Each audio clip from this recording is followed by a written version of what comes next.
Ayuba Sulaiman Diallo was born and raised in a very wealthy Fulani family in West Africa.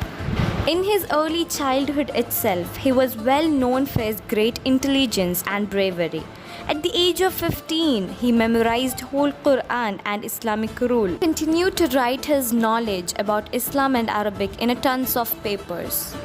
At the age of 31, like any other human being, he was also comfortably happy with his 2 wives and 4 young children. But all changed one day when he and his friend Loman traveled to Gambia to buy some papers for his work. On the way, Ayuba and Loman got captured by slave traders from another African tribe. Before selling them off, they shaved their heads and faces to make them appear as if they were being captured in war. Because most of the West African tribes were Muslims, it was legal to imprison people who were captured by war rather than killing them. They sold them to Captain Pike, a British slaver. Ayuba was a man of faith.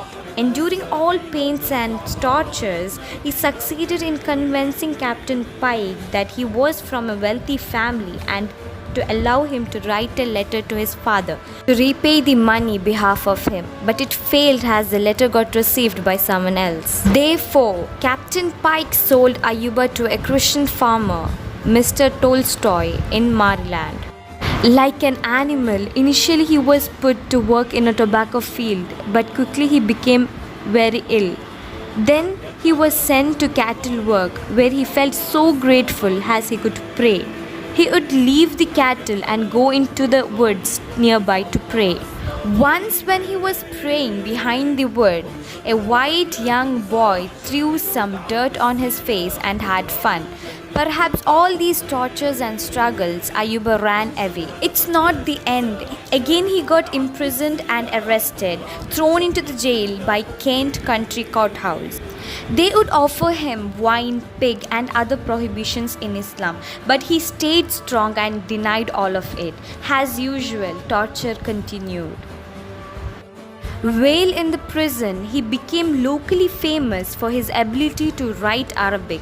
This was impressed by Thomas Blount, a lawyer of Courthouse. After spending some time with Ayuba, Blount revealed that he is from a very wealthy family. But Ayuba remained enslaved. He always maintained the strong Islamic faith in a dangerous situation which he had no control.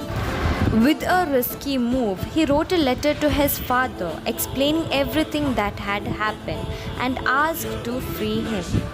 With the help of Thomas Blount, the letter was sent to Africa. Fortunately, this time too, the letter did not reach to its destiny. Rather, it was received by James Oglethorpe, the governor of Royal African Company.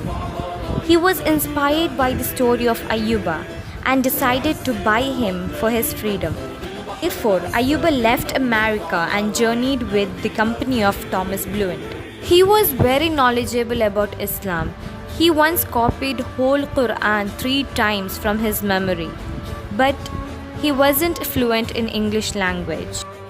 On his way, he managed to learn some English from Blount. By the time he got to London, spent his free time in translating Arabic to English and also helped citizens by organizing the collection of Arabic manuscripts at the museum.